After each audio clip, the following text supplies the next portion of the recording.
fuck just happened, and I don't really care. So, you want to design dynamic combat encounters. Yeah. Well, you know, the kind that will never be forgotten by your players. Huh. Oh, never mind. Well, luckily, we've got... What? Nothing. Go ahead. We got exactly what you need.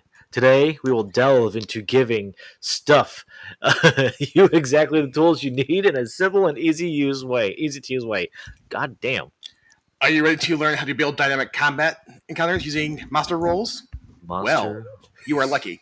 Hello and welcome, heroes to the Crit Academy. I'm your host, Justin. I'm your co-host, Ian. And I'm your co-host, Brandon. I'm your guest, Garvin. Oh, shit. That's right. We got a guest. It's not that they don't love you. They just didn't notice because the screen wasn't up. Well, that is conditioned reflex at this point. That's also true, which is good. Yeah. I'm really excited for our main topic today. Ian, do you want to get us started with how to build dynamic encounters using monster rolls? Well, there's no arguing that key to designing interesting and varied combat encounters is having just as varied groups of monsters. By further breaking down monsters into roles, we can design even more fantastic and memorable combat encounters. Absolutely. And so, Brandon, what are monster rolls? Monster rolls is what happens when a monster rolls a die to hit you. That's true, too.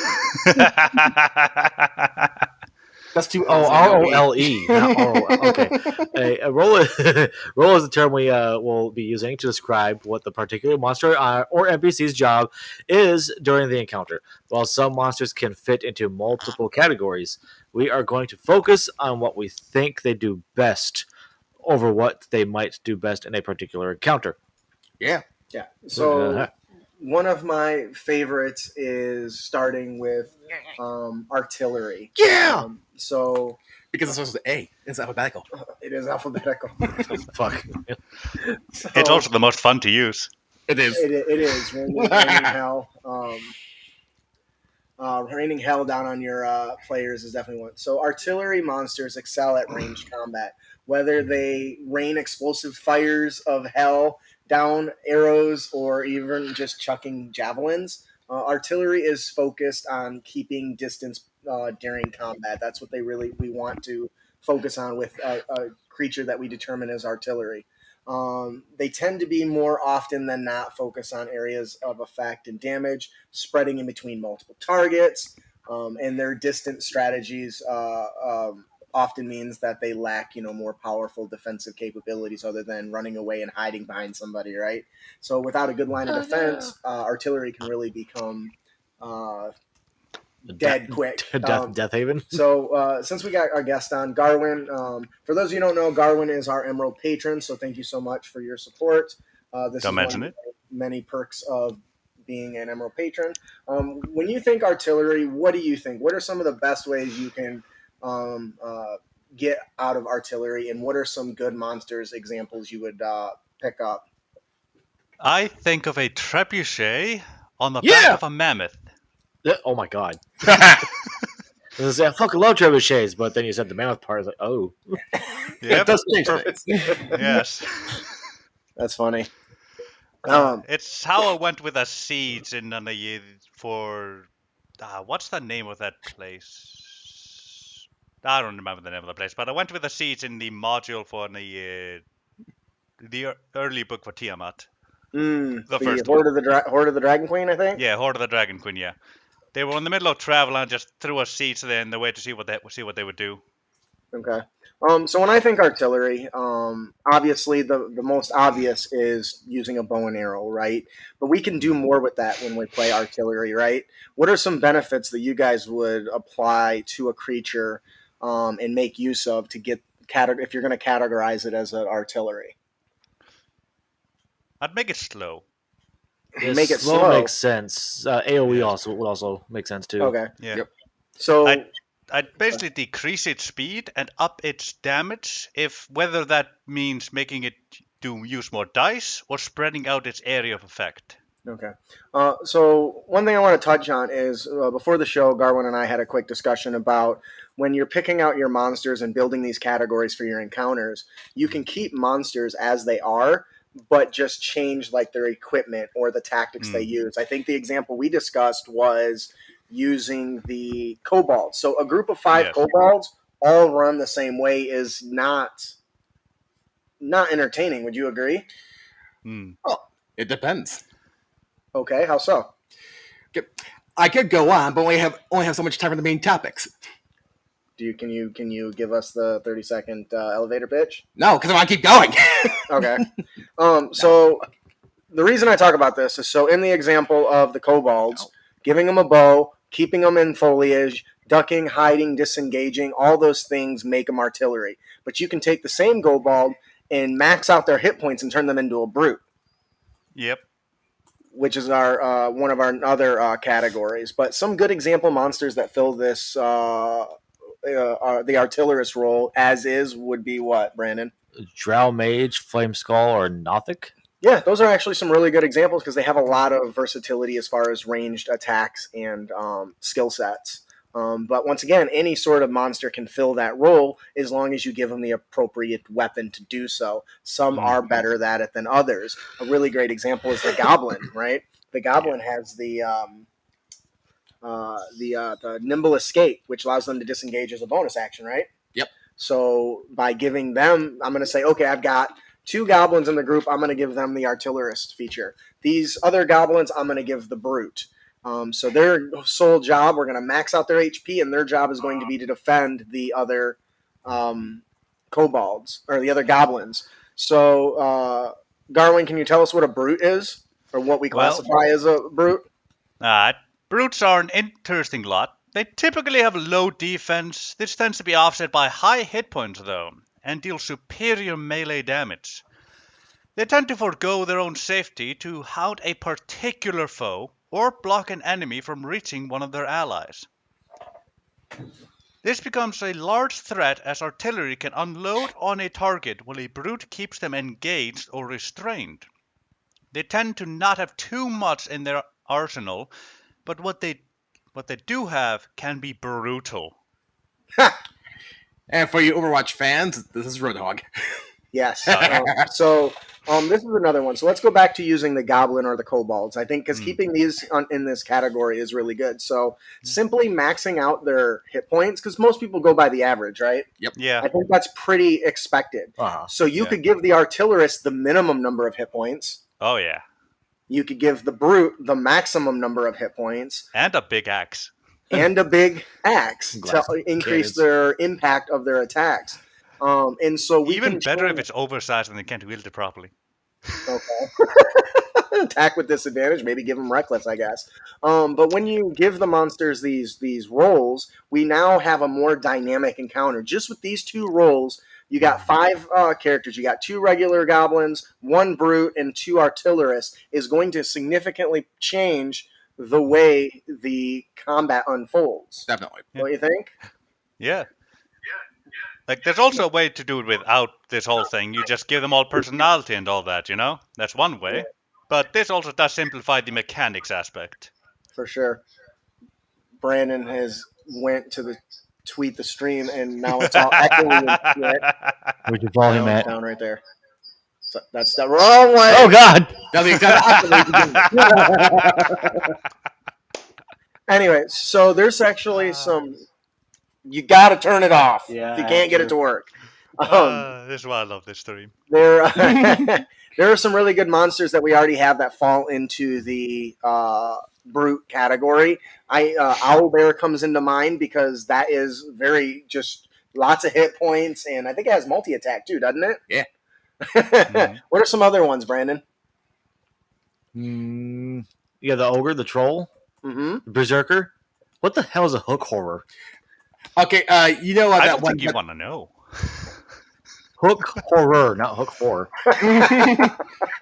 They look like bird-faced creatures with their hands are just giant razor-sharp hooked arms. So, praying mantis burn monster. Yeah.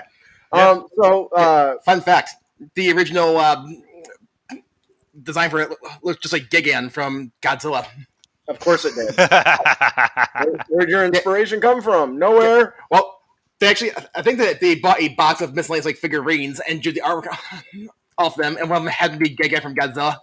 When they figured out, like, oh crap, we're gonna get sued.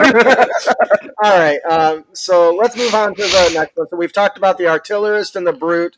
The next one is one of my personal favorites, the controller. So if you don't know, controller monsters tend to manipulate their enemies or the battlefield to their advantage. This can take on many different forms, but it often comes down to restricting movement, altering terrain, limiting the actions, or inflicting conditions that weaken their adversaries. Now, controllers are a large umbrella, right? But in most cases, their features and skills can change the tide of battle entirely. So keep in mind, some of the controllers can be a bit complex at times, so you don't want to fill out an encounter with more than one or two of them, because otherwise you can find yourself kind of overwhelmed with all the options that your monsters have. So the most common controller is what? Come on, guys. A mage. A mage, absolutely. Okay. Yeah. What do you think? What were you thinking? I was thinking of some sort of a grappler. A grappler is another good one, right? Oh yeah. That's it. It doesn't matter how powerful the enemy is. If the grappler pins your punk ass to the ground and you can't swing your sword, or you do, it's at disadvantage. So to me, that's a very powerful form of control. Mages can alter the terrain. They can mind control and literally control people. Are you okay? No, I just a grappler pinning someone to the ground, bite the pillow, I'm going in dry.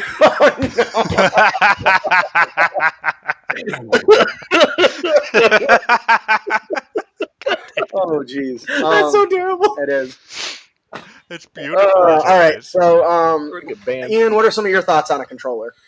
A good one can definitely screw with the party and definitely make things more difficult for them, and it certainly makes things more interesting and it makes them have to think more. Absolutely. And so, going back to our goblin example, right? Yeah. We've got 5 goblins still. We've got 1 brute, 2 archers. We got 1 controller, and then 1 regular. So, how would you make a goblin a controller? Well, I'd probably give it a wand of entanglement. That's good. A wand of entanglement's a good option. What about you, B? Or a wand of thorn whip. Thorn whip too. Yeah. It's a good one. To be a controller? Yeah. Numbers. Number what? Numbers. A lot of them. Oh, so like they would just pile on somebody. That's really less of 1 controller and just smearing them with anyway. So You could also give a goblin gauntlets of ogre power and have him grapple people. Also, kudos to Garwin. If you're not already giving your monsters magic items to terrorize your players, that is the hands down the best way to acquire magic items. What do you think, Ian? That's definitely one way to go about it, although you still don't get attunement for it. Oh, well, you still have to wait, right? Look at this right here. What? From Osco on TikTok. A goblin that has a giant spider that just keeps throwing wet web. Hell yes. I'm down. Get them all wet and sticky with that white stuff. I'm down for that. What the fuck? Yeah. So controllers are a big deal. So even if it's so much as giving just a net to them to lock something down. If you watch our past Clash of Clashes match with the PvP, we learned that even a simple net can bring down a creature like a barbarian that has rage and advantage and still lock them out for several rounds. To be fair, the dice rolls kind of sucked. but that's always going to be a chance, right? That's going to be a thing that's going to happen. Yeah. And a net can do that. You can give a goblin a net and make him a controller. Not a very good one, but he would still fill that role. That's our OP. But we're also talking about now how we just changed the dynamic of the encounter. Doing what? We gave a goblin a damn net. Like, it completely changes the encounter. So I think that leads a good lead into the next one. Ian, do you want to tell us about defenders? Defenders often specialize in drawing the attention of enemies away from their allies. They typically have high defenses, hit points, resistance, or maybe a little bit of all the above. They typically give up doing excessive damage to ensure the characters are engaged to them. Defenders tend to have features that allow them to work very well with others, often taking a leadership role. And some examples could include like a knight, gladiator, goblin captain, veteran. Yeah, those are good options. And I think you touched on to something really good there, because when you have a character that you design as the defender, this is a character whose sole goal is to absorb damage for some other ones. While the brutes can usually take a lot of damage, they usually focus on doing some melee damage as well. That's kind of an in between. But the defender's sole goal is to keep somebody else alive at the cost of themselves. Barbarians fill this role really, really well. Yep. The hobgoblin, that's an interesting choice, I think. Because now that I think about one of its abilities, doesn't it just grab one of its minions and use it as a shield? I don't think I thought about that when we were picking that. Well, I mean, hey, you can use it as a shield for another one. I still remember that level 20 Battle Royale we did that one time, and the level 20 Barbarian would not die. Yes. You cannot die. What, over 250 health? And it was raging? Yeah. Doubling it? Yeah, makes it brutal. So those are really good. Now, keep in mind that regardless of what role the character can choose, because many monsters can cover a multitude of roles, right? We've talked about that with the Goblin and Kobold. Your goal here is when designing an encounter is to decide what role that monster is going to fill for that combat. Right. Yeah. So Brandon, why don't you tell us? So I do want to give one last shout out to the knight. I think is it the knight that can use an ability called leadership that grants a impromptu bardic inspiration. Is that correct? I don't remember. Leadership. I believe so. It is leadership. That's the name of the ability. 1 minute. Can other special command or warning whenever a non-hostile creature it can see within 30 feet makes an attack or saving throw, can add a D4 to its roll. Garland, what do you think about defenders? Well, I definitely like using them, usually, for example, with a knight, I changed him out to give him a big-ass tower shield. I tend to focus that tower shield to a little bit more, AC if it's from front and the sides, but it's just house rules. Right. But one thing important for the defender is the ability to also draw attention to yourself so that they go for you instead of someone else. Because you can't always, you can't always just step in front of someone and just not have them go on your side and hit the guy behind you. Yeah, absolutely. Isn't there an ability that forces other creatures to have disadvantage on attacking other creatures other than yourself? Yeah. I believe the Ancestral Guardian Barbarian has that. Yeah, and I think protection allows you to impose disadvantage within range if you have a shield. So yeah, there is something there. Yeah. So that's another really good one. I think there are a bit of there's room to play in between the brute and the defender. They do walk kind of a similar line. There's also a way to have a hidden defender if you make him a duelist type of person. He looks like he wouldn't be a defender. It might be like a skirmisher or support, but then you give him the defender role, so it's like they don't expect it. Right. That's actually, and that's part of it too, right? Mm-hmm. Just by assigning the roles, it can throw off the player characters themselves. I see Dulcinius talking about goading attack and the fighter specialist. We've talked before as a dungeon master tip, giving all the player or the monsters some of the player features, right? Yeah. I'm very notorious for giving my monsters access to battle maneuvers, and I love it. Yeah. So also, something people don't always realize. When it comes to monsters, you don't really have to follow the rules. Nope. For example, you could just give a duelist the ability to stab at someone who stabbed at someone else beside him within reach. A kebab? Basically. Let's say a player hits his friend beside him. This duelist, seeing that, can just stab that player. I would prefer he still has to roll to hit, obviously, but not the player. But anyway, you can step. You're going home with some stitches. All right, let's move on to the next one, the Lurker. Brandon, can you tell us a little bit about the Lurker? Yeah, Lurker monsters tend to have a variety of abilities that allow them to avoid attacks. This can take the form of attacking from stealth. Most often, they usually like to go for the weak guys. And who are the weak people in parties? Healers usually. Healers, mages, magic users, or a paladin. Both those healers are don't get tricked by the cleric. Yeah. I think that. But also hit and run. Well, I think. Anyways, do you want to delve into that next part there, Darwin, before we get into full on discussion? Yeah, sure. Whatever their abilities, they prefer to prowl and stalk their foes and ambush the weakest foe. Wait, what the fuck? What? Didn't we just go over that one? It's because Justin told me to take Lurker before all this, and then he highlighted everything, and I just kind of like Kept going. pantomimed the That's entire fine. Anyways, thing. so they tend to spend their time stalking, learning capabilities of their prey, which is super important. And this also allows them to enter battle with as much information as possible. So, In other words, how I play Reaper in Overwatch. It's fun. yeah. So this is really interesting because when you have a lurker, it's more than just the stealth that you give rogues, right? It's more than that. 𝙀𝙭𝙥𝙧𝙧𝙧𝙀 is a great example, right? That thing isn't hiding. It's just moving along under the ground and just bursts out in the middle of a camping night. And that's not something the spotter's gonna probably see, right? Graboid! Yeah, right? And I think that's what makes it interesting. So when you do have these roles and you're deciding which roles to go with, having a mixture of these different roles, the lurker is a really, really good one because what do you guys think about having 5 goblins again? I keep going back to the goblins because we keep talking about it, but you have 2 that are lurkers, and they don't join the battle until the next round when everyone thinks they're reversing 3 goblins. Like maybe they're hiding on the ceiling or something. Or hiding on the ceiling, in a tree, in a bushes. Or they're on a stalagmite. And a what? Stalagmite? Are those ones that hang down? Stalagmites. Stalagmite is hanging from the ceiling. No? I don't know. No. Stalagmite, tight, whichever one's hanging from the ceiling. They're just sitting The there pointy waiting. thing at the top. And once they see the players, they go kink with the hammer. And they drop it on top of them. That's a really good example. And I think it's cool because what happens the first thing around round starts in combat? Everyone thinks this is all the enemies. Usually, yep. Oh, yeah. And so they instantly decide on the tactics that they're going to do, and that unfolds. So this is going to work. Healer, stay behind me. And all of a sudden you hear, what was that sound?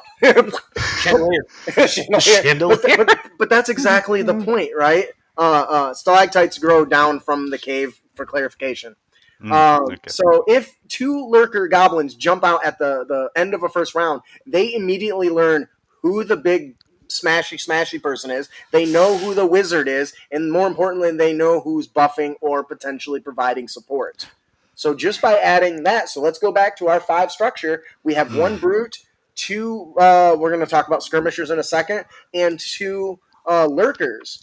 That's going to change from having just 5 goblins that attack. Oh, definitely. And actually, a good example of this is the Reapers of Ball that I used during the last Clash of Clans. Yes. Do you want to talk about that a little, just a smidgen? Basically, they're like the assassin type characters that can turn invisible, and they also gain bonuses for sneak attacking. And they also can charm person, disguise self, and they can even really screw you by casting Sanctuary. Yeah, Can't touch That was a fun round. Yeah, that was really good. So there's a lot of monsters that can fall into this within the monster manual. The 𝙀𝙭𝙥𝙧𝙧𝙧𝙀, the 𝙀𝙭𝙥𝙧𝙧𝙀, oozes are one of my favorite, and I was devastated to learn I have been playing gelatinous cubes wrong for my entirety of ever playing. Don't know their color? No, they don't have spider climb. Do you have any idea how many times I've dropped gelatinous cubes on people from the ceiling and they don't have spider climb? Yeah. They do when you say they do. Right. Well, I mean, they everything can climb, right? But I was so devastated. Anyways, so each of these monsters, whether it's a mimic or a roper, all these different things, they revolve around ambushing, and I think that lurkers are best for that. Let's move into. You can hide goblins in pit traps. Let's move on to skirmishers. Do you want to tell us a little bit about skirmishers, Garwin? Sure. Skirmisher monsters use mobility to threaten the characters. These mobile strikers are in and about in a flash. The defining feature is a powerful tool for building dynamic encounters. They utilize their speed to quickly dart in and strike vulnerable targets. Yeah, they are most often found alongside brutes or defenders, right? To draw away attacks that will threaten them. The nature of brutes and defenders too often are less mobile creatures. We talked about ogres, for instance. And this gives the skirmishers the room that they need to really dart around the battlefield and get the most of it, right? A skirmisher can also be a lurker. Yeah. Yes, and so that's... I briefly touched on it earlier. Your monster can have multiple roles. The idea is to try to narrow down what you want them to do. So you might say, okay, it's a lurker when it starts, it enters the battlefield, but then becomes a skirmisher, right? Yep. And so I like skirmishers. We keep talking about goblins, Brandon. What's the feature goblins have that lets them disengage? Is that nimble escape? Yep. Yeah. I think it's nimble escape. So that allows them to disengage as a bonus action. So they can run in, skewer somebody, and then immediately get a distance out and away. And that's going to make the battlefield more mobile. And a lot of things darting around will change the way the players react. Right? Not to mention, not to mention, they very often write works. Yeah, they do. Yeah. They do. Yep. How hard is it to explode with fireball a group of goblins that just charge in? Very easy. It's fun. Oh yeah. Now, what if one's a brute taking the full front and the rest are darting around the battlefield and getting as far away from each other as they can? That makes fireball much less effective. What do you think, Brandon? I think you made the easy monsters of D&D the hard monsters of D&D. That's the way I monster roll. Yeah. All right. So there's a lot of different monsters that kind of can fall under this category in the monster manual. Brandon, do you want to kind of follow up with some of those for the audience? Spies, quicklings, centaurs, minotaurs, or spine? Why did your ring light just die? I have no idea. Don't just finish what you're talking about and then plug it back. Spies, quicklings, centaurs, minotaurs, or spine devils. Actually, I'll go and take Ox. I'll say quicklings. Yeah, quicklings are a really good one. So there's a lot of options already in the monster manual, but remember, you're not limited to just these features. You can give features to any monster you want to even help fill these roles, which is awesome. Oh yeah. Oh, this is good. Malkara says, just because a monster has a low intelligence doesn't mean they're stupid and don't learn. I love that. And plus 10 cool points to you. Low int does not mean low wisdom. Yes. Yeah. I have high intelligence, low wisdom. You don't need to be very smart to learn that putting your hand in the fire hurts. That's true. All right, so I think that'll lead us really good into the next one. Ian, do you want to tell us a little bit about the supporters? The support role is one that tends to focus on helping the rest of his allies stay out of harm's way. They tend to keep their distance and apply aid, shielding, and or healing their allies. While they tend to be a bit weaker in offensive capabilities, they can significantly boost the resilience of their comrades through support spells like Bane, Bless, Fairy Fire, and Aid. And I assume the Bane is applying them on enemies. Yeah, right. Okay. Support tends to be weaker in a very different lines, and their support isn't limited to just spells. They can also often use poisons, traps, and other tools as well. And a few examples include Drow Priest of Law, the Hagen Priestess, or Cult Fanatics. Yeah, I really like support. This is kind of a catch-all, I think, because their whole goal, healers would fall under this role too, right? Oh, yeah. Which I think is a big one. Cure wounds, healing word, whatever it may be. What do you think, Garwin? Well, it's definitely an interesting category that I unfortunately underuse too much, that I need to start using way more. It might be why my players keep escaping with like 1-digit hit points every now and again. Anyway. And you know what I learned going through this? There's not a lot of monsters in the monster manual that can cast Cure Wounds. Nope. Oh, no, not a lot. I was disappointed in that, I'm going to be honest.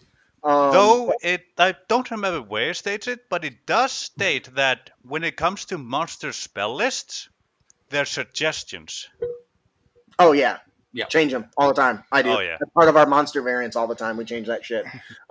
So support kind of covers this big wide role. I think every group should have at least one support, but you don't want to make it so obvious that they're like, oh, that guy can heal, go stab him.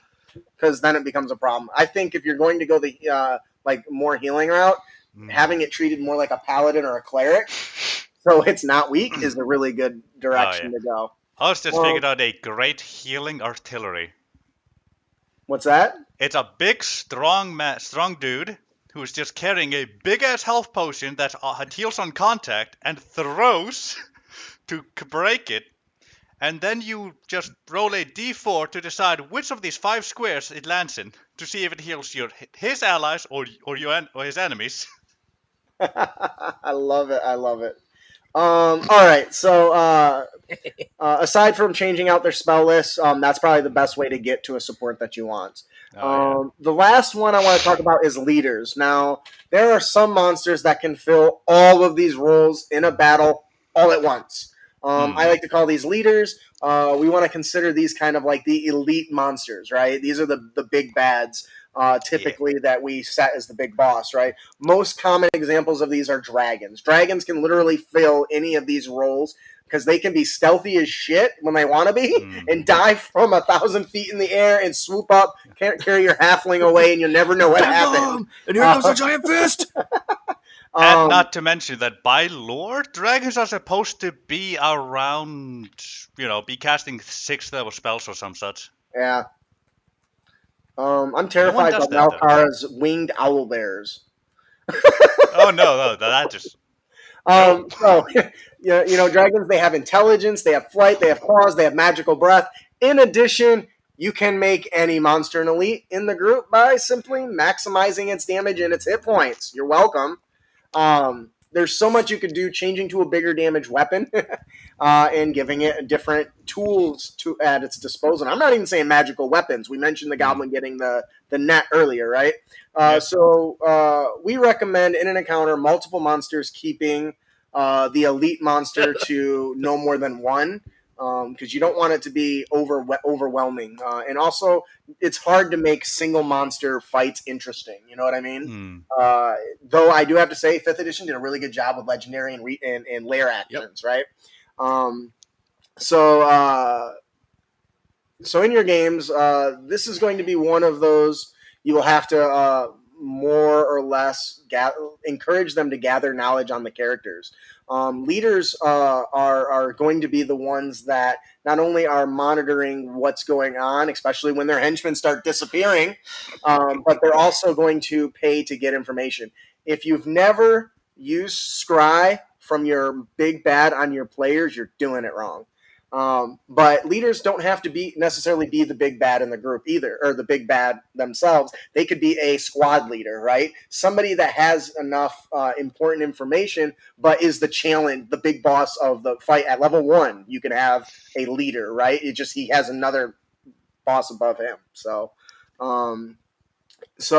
overall, as we close this out, Brandon, what are your overall conclusions about this? Oh, geez. I like it because it separates. Sorry, I was reading TikTok. Oh. You guys get distracted so easily. I like it because it separates monsters that we're used to. You get players, and like saying, you get 5 goblins to come in. Like, we got 5 goblins. They're gonna do what was it, horde tactics or whatever they got? Pack tactics. Pack tactics. Yeah, Do they have that? I'm pretty sure they do. Or is that kobolds? I think that's kobolds. Yeah.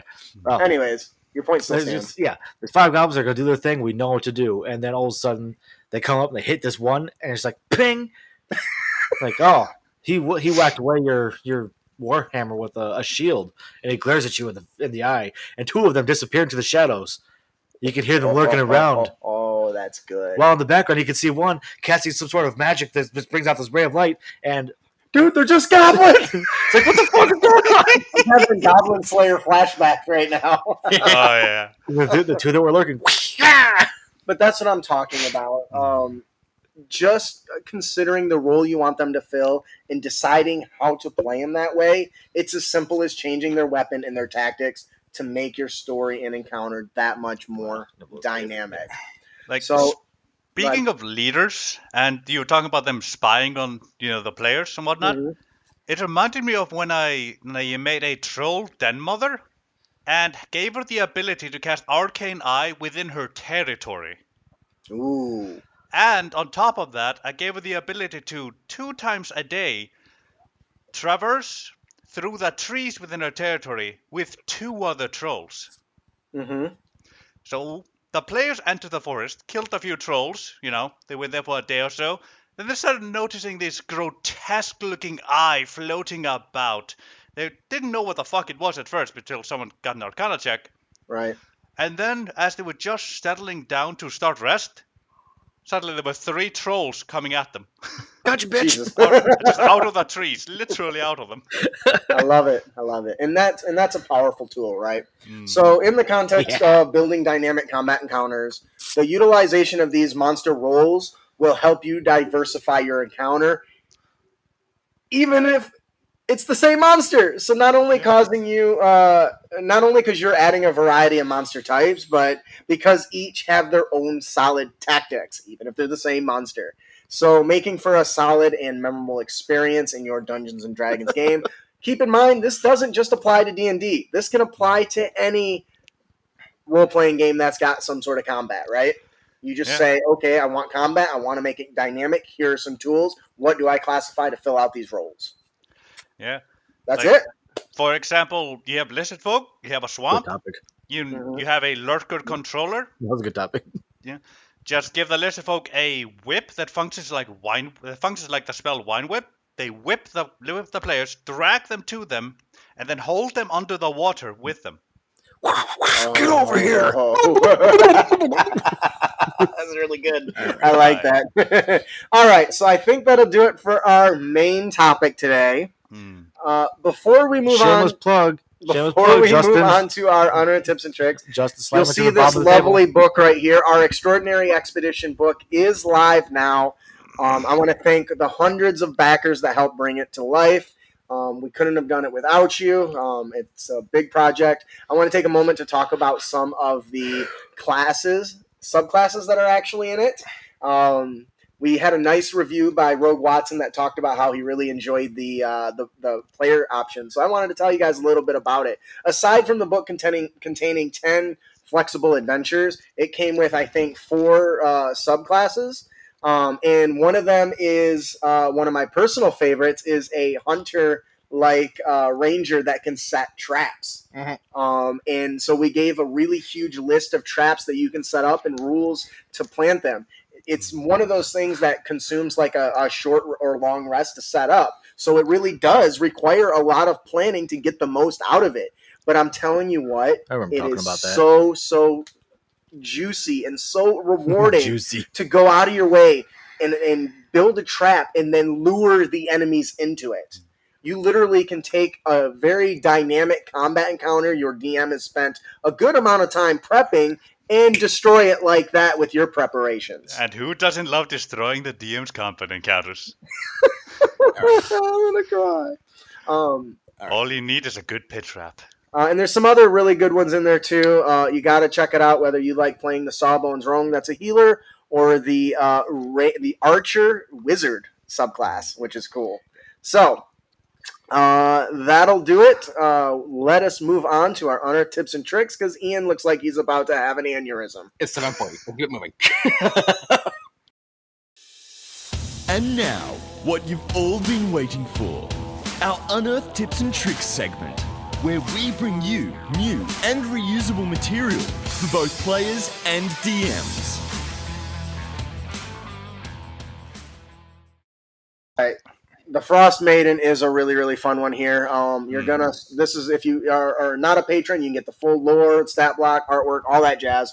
We're going to start with the stat block of the Incubus/Succubus. We're going to get rid of their fly, the telepathic bond, telepathy, pretty much everything that makes it a succubus. We're going to change it around by giving it immunity to a grappling condition. Multi-attack, the Frost Maiden can make 2 attacks. They do have daggers instead of what you would expect a barbarian-type creature to have. And we're going to give her nimble escape because we want our combat what? Dynamic. Damn right we do, Ian. She's got immunity to grapple because she's slippery. Yeah. You get it? Yes, I am so glad somebody got that because it's a nice reference. Chill. I'm going to give you that one. Chill. All right, what is the next feature we give them, Brandon? Talking about pack tactics there, right? Yeah, that's what I am. The Frost Maiden has advantage on an attack roll against a creature if at least one of the Frost Maiden's allies is within 5 feet of the creature and the ally isn't incapacitated. You all know what pack tactics is. Absolutely. And we're going to give some daggers, which do fun stuff. Not only will it do the regular dagger damage, it's also going to deal an additional 1d4 cold damage. But wait. There's more. And target speed is 0, is caused by the effects of Tundra Lock, which is another feature we're going to talk about in a moment. This attacks crit hit on 18 through 20. Ouch. 18. Justin, you're brutal. Garwood, what is Tundra Lock? Tundra Lock is a really fun feature. Yeah, As a right, bonus it is. action, the Frost Maiden can call on Winter's power. It chooses one creature it can see within 60 feet. That creature must make a DC 15 strength saving throw. On a fail, the creature's speed is reduced to 0 until the start of the Frost Maiden's next turn. On a success, the creature's speed is reduced by 15 feet instead. Ooh, that So sounds they juicy. slowly regain their shit. Yep. Yep. Oh, yeah. Brandon, what is the reaction that we gave her? She gets Mighty Grip. When a creature hits the Frost Maiden with a melee attack while within 5 feet of it, the Frost Maiden can use its reaction to attempt to grapple the creature. Oh, She's immune to it, but you're not. right, Yeah. right. She can't be grappled, but she can choke a bitch. All It right, makes me overall, think of those times as a kid when you lick a light pole. It tastes electrification. Tastes like death. Well, triple dog dare ya. All right, so what are Scoop. your guys' thoughts on this character, Firmly grasping. this monster? It has a mighty grip that I believe many would like to experience. Oh Jesus! You can see the artwork; it's really nice. It is. There it is, right on the screen. Beautiful. She'll freeze your deck off. Move on. It's not the official one. I'm an Icelander. I can take it. The core of it is they attack in groups. Her dagger crits if she's frozen you with her Thunder Lock, and that is her goal: to restrict you, dart in and out with her not only pack tactics but nimble escape. You're surrounded by these Frost Maidens, and they run in, they freeze you, they stab you, they run out, and you can't chase them because your bitch is Yep. Thunder Locked. Oh, yeah. It brings up an odd question. If you stab with a really hot poker, it cauterizes the wound. Can you do that with a sub-zero temperature weapon? I don't know. Do I look like a scientist? Damn it, dude! I'm a podcast host, not a scientist. Well, you can freeze the wound to basically get the same effect for as long as the wound is frozen. Yeah, bitch. Cold burns too. All right. Yeah. Any other comments on this before we move on? No, I like it. Yeah, me too. Oh, Once yeah. again, our patrons get a full stat block and full of lore and everything. I'm sure Garwin can tell you how pretty they are. Yep. They're All absolutely right. fantastic. Let's move on to our encounter. Do you want to kick that off, Garwin? Sure. Let's see.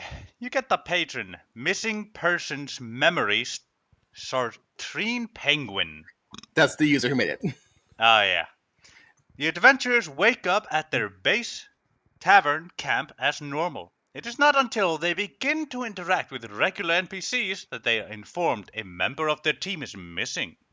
Any persistent questioning pertaining to their most recent adventure leads to DC 13 Wisdom saving throw, or take 1d6 psychic damage per question. That is interesting. If the character continues to pursue the lead, they find that the research study hidden in an alcove along the coastline.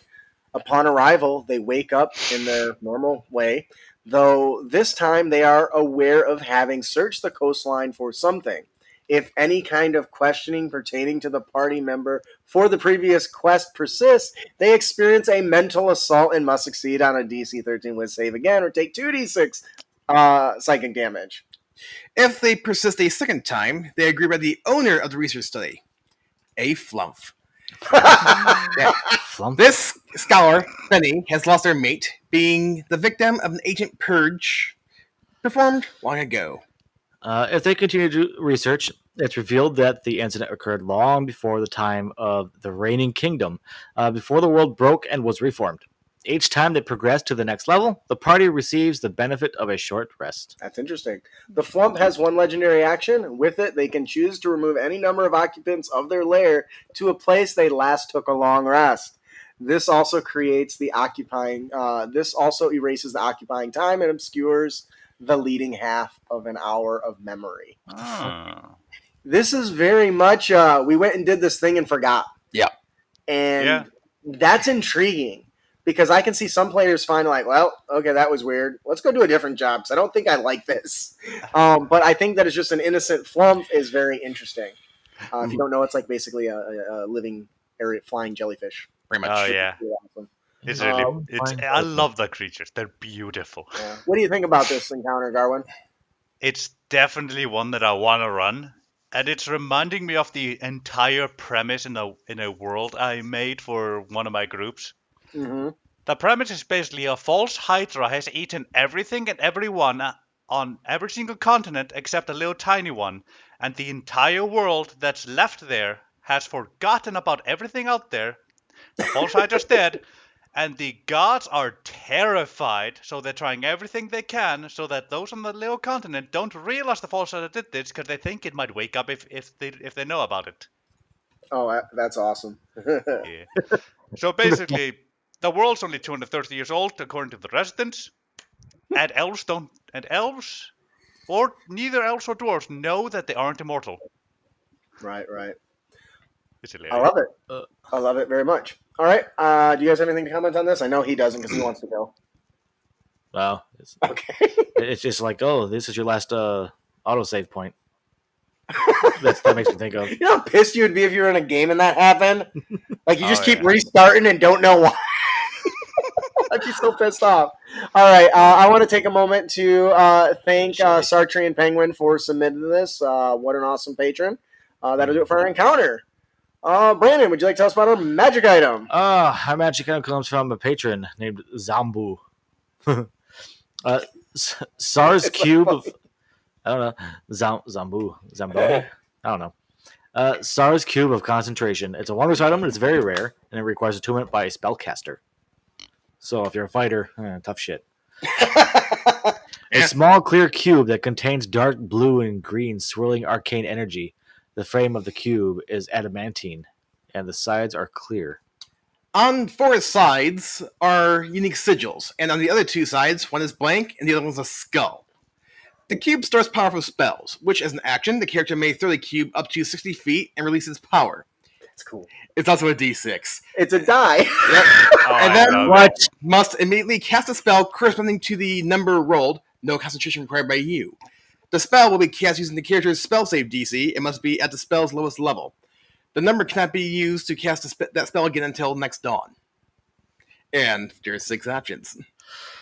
Blindness, Deafness, Crown of Madness, Madness, really? Haste, Oh, Phantasmal Killer, Circle of Power, and the target can cast a stored spell. nice. So when the cube is first attuned, and each day at dawn, the character can attune to roll a d20. On a 16 or higher, the character can choose any spell from their spell list, including ones that they have not prepared or learned. That's weird. I would say not prepared. To imbue into the cube onto the blank side, which creates a sigil based on the spell. This spell will be cast at the highest level the character can cast it without expending a spell slot. That's kind of strong. On the roll of 5 or lower, the DM will roll on the wild magic table and the effect will be stored. Never mind, I take it back. Wow. And it's very rare. And the too, character so. does not know what effect is stored. Yeah. Oh my goodness. I love that. What do you think about this, Garwin? I want to use this so bad as the player. I just want to keep using it and keep getting wild magic effects and to just not know what the fuck's happening. Yeah. I like how the fact that it has haste on it, you might accidentally cast it on the enemy. Oh, shit. Also, I didn't even think this about might be that. fun for an Eldritch Knight. Oh, yeah. And I love the theme for like any sort of like bard or anybody with the entertainer background. Yeah. I think would be a lot of yeah. fun. You insane? Do you understand the chaos that would ensue? What? You want 6 of them? I want 6 of them. 66. All right, that's a pretty straightforward magic item. I really enjoy it. At first, I was kind of concerned, but I forgot about the random wild magic thing. So Chaos. I want to say thank you to patron Zambo for submitting it. The SARS cube of concentration. Garwin, would you like to tell us about our Dungeon Master tip of the podcast? Sure thing. Exit stage left. When you put your players in an impossible-to-win fight that they are meant to run from, or when you have an NPC who has just had enough of their crap, have them throw a bead of force and entrap your players' characters in the resulting sphere.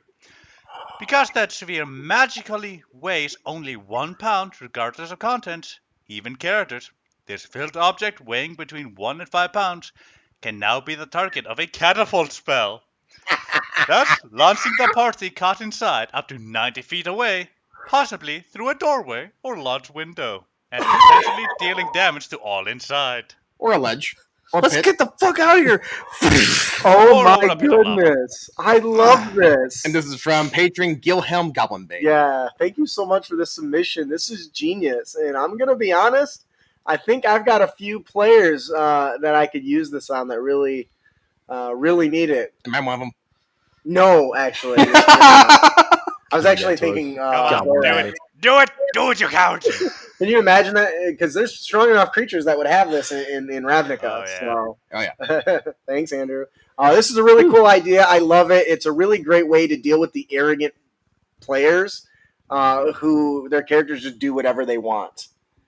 And finally come up against somebody who's like, you know what?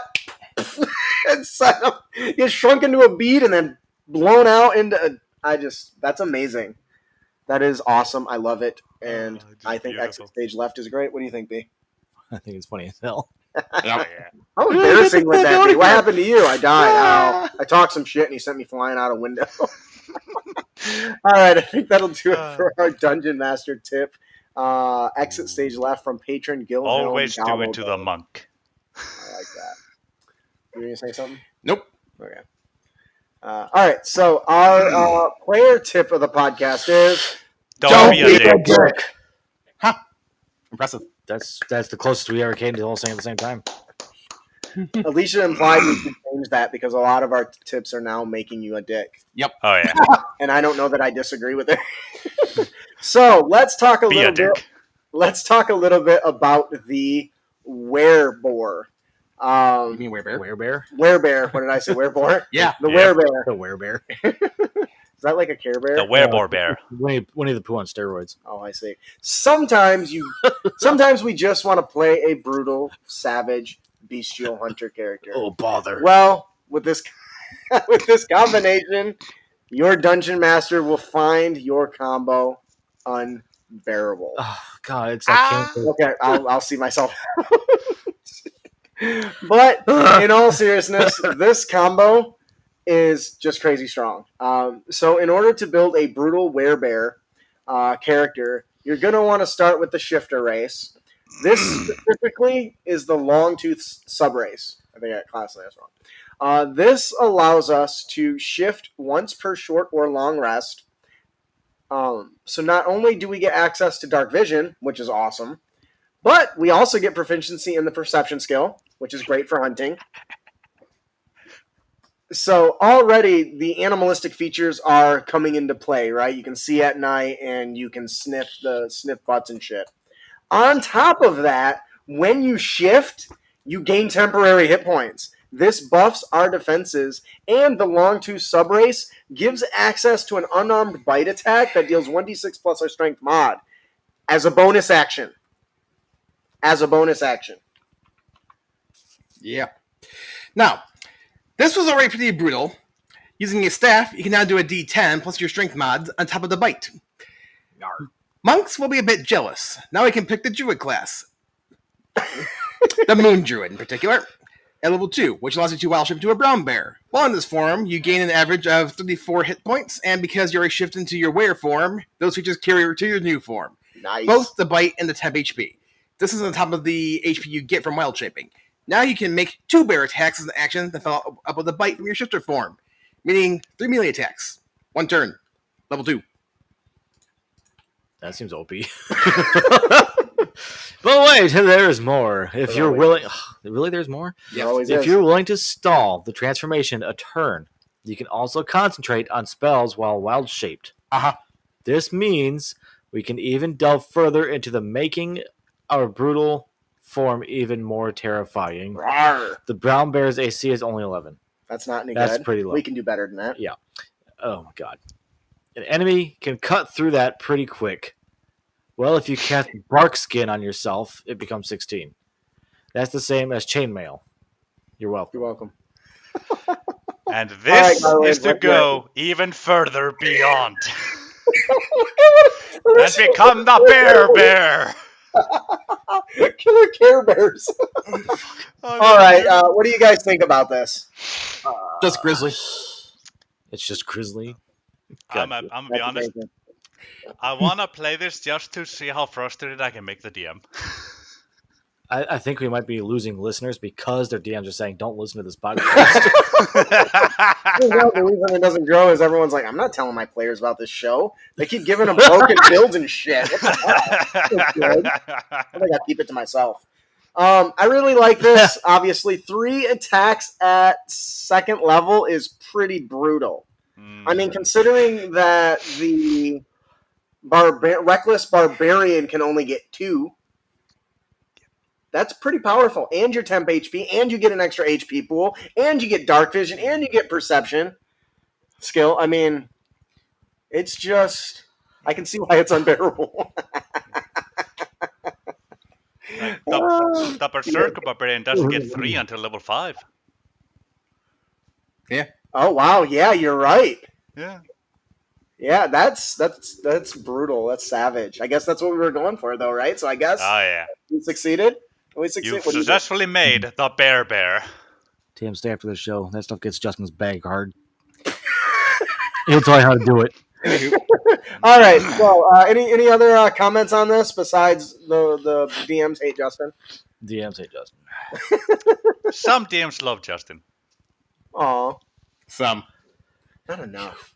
I love Justin until my players listen to his shit. I did a werebear. Have you been listening to my show? All right. I think that'll do it for our player tip of the podcast. Please be a dick. Don't. That'll do it for our player tip of the podcast. Please be a dick. No, we're Okay, not doing fine. that. All right. We're not doing that. We're not doing that. All right. That'll do it for our player tip. Don't be a dick. Don't be a Justin. Don't be a dick. Only sometimes be a Play dick. the werebear and become a defender and protect your team. All right. That'll do it for our show. But before we close out, we always like to give away weekly fat loots. And I'm sure Brandon is absolutely going to love this one. Would you like to tell us what our weekly RPG fat loot giveaway is today, B? I'm assuming this is because this episode will release at the beginning of June. And June is LGBTQ month. Sounds like somebody's got some forethought. It's Pride Month. RPG fat loot giveaway. Queer. Look at me hurt! I love it. Oh my god. Queer Coded. A book of queer villains and hell-bent schemes. Gold bestseller. Queer-coded characters from D&D's long history, reimagined and bewitching color by queer artists and reclaimed for good or evil. Jam-packed with gay agendas, bent campaign arcs, layers, locations, and lovers. A book of unapologetic antagonists, exploring what it means to be a villain. And the artwork and the stories are amazing. Who is our winner today? Our winner today is Tau Lover 55 at H. Nope. I'm pretty sure I'm supposed to be there. Tau Lover 55. Yep. Cow. Someone's a Warhammer fan. Congratulations. It does. Congratulations. Woo! Wow, that's really echoey without all the stuff on the wall. Yeah. Oh, yeah. If you didn't win, no problem. Head on over to critacademy.com and subscribe for your chance to win. Garwin, our boy, thanks for joining us. Would you like to close us out with that last line there? Sure. If you enjoy the show and want to support us, visit us at www.critacademy.com. Follow us on social media and leave us a review. Garwin, I want to thank you for joining us. You're one of our biggest supporters as an Emerald patron, and I have enjoyed torturing your character. Oh, it's been an absolute blast. And I want to thank you for joining us. With that, I am your host, Justin. I'm your guest, Garvin. I'm your co-host, Ian. I'm your co-host, Brandon. Thanks for listening. Keep your blades sharp and spells prepared, heroes. Damn it. Yeah.